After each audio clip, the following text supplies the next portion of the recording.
Up fellas, welcome back to our channel again.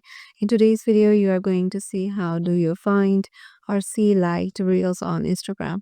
So to do that, let's head over to our Instagram application first.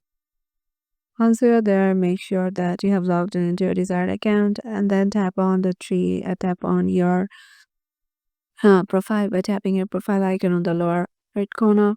And once you're there, just tap on the three lines icon on the top right.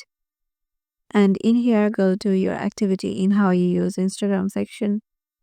Once you are there, go to likes section in the likes in the interactions section.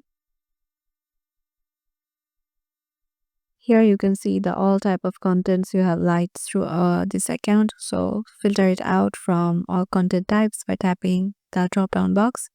And in here only check mark on the reels section and tap on apply.